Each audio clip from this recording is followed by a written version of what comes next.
નમસ્કાર વિદ્યાર્થી મિત્રો, મેનેજ યોર સ્ટ્રેસ યુનિટ 3 ની અંદર રીડ 1માં આપણે આજે ચોથા વિડીયોનો અભ્યાસ કરીએ છીએ, સેલ્ફ હિપ્નોસિસ. હવે તમને બધાને ખબર છે હિપ્નોટિઝમ એટલે કોઈને વશ કરવું.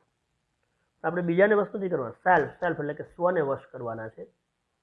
તો સ્વને કઈ રીતે વશ કરવું, સ્વને કઈ રીતે કાબૂમાં લેવો કે જેથી કરીને આપણા મન ઉપર સ્ટ્રેસ એટલે કે તાણ ઓછી આવે અથવા તો નોર્મલ થઈ જાય. You can use this self hypnosis state to relieve mental stress. માનસિક તાણ જે છે, માનસિક ચિંતા છે, એને હળવી કરવા માટે તમે તમારી પોતાની જાત ઉપર સેલ્ફ હિપ્નોસિસ સ્વને વશ કરી શકો છો. Try the following exercise. નીચેની જે એક્સરસાઇઝ છે એને અનુસરવાનો પ્રયત્ન કરો. It becomes easier with your eyes closed. હવે આ જે છે એક્સરસાઇઝ, કસરત, એ તમારી આંખો બંધ કરીને કરવાની છે. પહેલું ટપકું છે, settle back in a chair and close your eyes. ખુરશીની અંદર પાછળ ટેકો લઈને બેસી જાઓ, તમારી આંખોને બંધ કરો. બીજું ટપકું, start counting backwards from 99 to 70.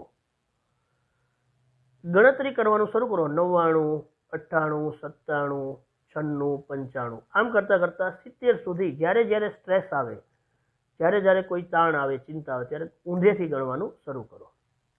Count slowly to fit in with your breathing. અને જ્યારે આ ગણતા હો ત્યારે તમારું જે બ્રીથિંગ, શ્વાસોશ્વાસ છે, એને ધીમે ધીમે ગણતા જાઓ. ત્રીજું ટપકું, નાવ કાઉન્ટ ડાઉન ફ્રોમ 69 to 30.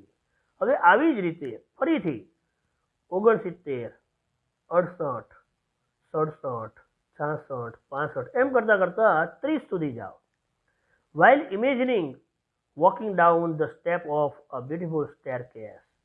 એ વખતે તમે એવી કલ્પના કરો કે હું સુંદર મજાના દાદરાના પગથિયા એને ઉતરી રહ્યો છું, એના ઉપર ચાલી રહ્યો છું. Feel yourself walking down in time with your breathing. અને જ્યારે તમે દાદરાના પગથિયા ધીમે ધીમે કરતા એક એક પગથિયું ગણતા ગણતા ઉતરો છો ત્યારે તમારા જે બ્રીથિંગ, શ્વાસોશ્વાસ છે, એને પણ એ ચાલતી વખતે જોતા જાઓ. See the beautiful grand staircase stretching ahead of you. અને જ્યારે સાવ છેલ્લે નીચે ઉતરી જાઓ ત્યારે આંખો બંધ રાખીને એવું જુઓ કે કેટલો સરસ મજાનો લાલ જાજમ પાથરેલો દાદરો છે, એના જે કઠોળો છે એ કઠોળા ઉપર એક સરસ મજાની વેલ છે, અને કેટલો મસ્ત મજાનો દિવાલો અને કલર છે. આવું બસ કલ્પના કરતા જાઓ. Imagine the steps are carpeted. એવી કલ્પના કરો કે આ પગથિયા ઉપર જાજમ પાથરેલી છે. That your progress is as effortless as possible. અને એવી કલ્પના કરો કે તમારી જે પ્રગતિ છે, તમે જે ચડી રહ્યા છો, ઉતરી રહ્યા છો, આ કોઈ પણ પ્રકારના પ્રયત્ન વગર થઈ રહી છે, બસ ઇઝી, ધીમે ધીમે. ત્યાર પછી ચોથું ટપકું, કાઉન્ટ ડાઉન ફ્રોમ 29 to 0. હવે આવી જ રીતે 29 થી શરૂ કરો. 29, 28, 27, 26, 25 એમ કરતાં કરતાં 0 સુધી જાઓ. While imagining drifting further down in luxurious lift. હવે જ્યારે તમે નીચે ઉતરી રહ્યા છો પગથિયાથી ત્યારે તમે બહુ જ લક્ઝુરિયસ, મોંઘી, કિંમતી, મૂલ્યવાન એવી લિફ્ટમાં ધીમે ધીમે નીચે ઉતરી રહ્યા છો. એઝ લાર્જ એઝ રોમ. અને એ વખતે એવી કલ્પના કરો કે આ લિફ્ટ કેવી છે, તો એક મોટા ઓરડા જેટલી મોટી છે, લાંબી છે, કાર્પેટેડ.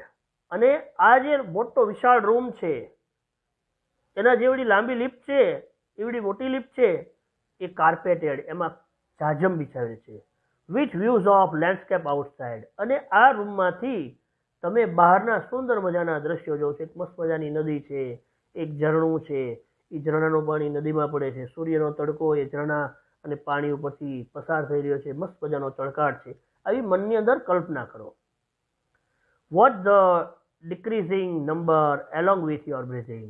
અને જે રીતે તમે નંબર ઘટાડતા જાઓ છો 25, 24, 23, 22, 21, એ વખતે તમારા શ્વાસોશ્વાસ જે છે એને પણ નોંધ કરતા જાઓ.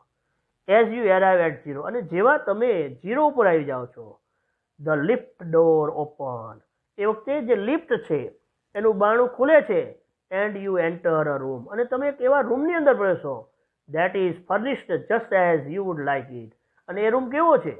તો એટલો સુંદર મજાનો છે જેવી તમારી ઈચ્છા છે, તમને જેવો ગમે છે એવો રૂમ. તો એ રૂમની અંદર મસ્ત મજાના સોફા છે, સોફા પર તમે આરામથી બે બાજુ તકિયા ગોઠવીને બેઠા છો, સામે મસ્ત મજાનું મોટું એલસીડી ટીવી સ્ક્રીન છે, તમે એમાં મસ્ત મજાની ક્રિકેટ મેચ જોઈ રહ્યા છો, અને એ બાજુમાં કાજુ, બદામ, ફ્રૂટ્સ આ બધા પડ્યા છે, એમાંથી હળવે હળવે તમે કાજુ બદામ નાખો છો, તમને ભાવતી મીઠાઈઓ પડે છે, એમાંથી તમે મસ્ત મજાનું ગુલાબજાંબુ, બરફી, ટોપરા પાક, અથવા તો અત્યારે શિયાળો છે તો અડદિયો છે, ગુંદર પાક છે, એ મોજથી ખાવ છો, મસ્તીથી આરામથી બેઠા છો. અને જેવા તમે રૂમમાં જાઓ છો, આ રૂમ એટલો મસ્ત મજાનો તમારી ઈચ્છા પ્રમાણે ગોઠવાયેલો છે. It was all your favourite thing in it, અને એ રૂમની અંદર તમારી બધી જ મનપસંદ વસ્તુઓ છે, એમાં રમવાના બેડ છે, દડા છે, તમને જે ગમે છે બધું છે. And it is totally private, અને આ પાછો રૂમ કેવો છે? તમારો પ્રાઇવેટ છે, તમારો પોતાનો છે, તમે અંદર મોજ કરી શકો છો. Find a comfortable chair in your room, એમાં આંખો બંધ રાખીને આવી જ કલ્પના કરો છો દોસ્તો, આ વાસ્તવિક નથી, તમારા સ્ટ્રેસને ઘટાડવા માટે છે.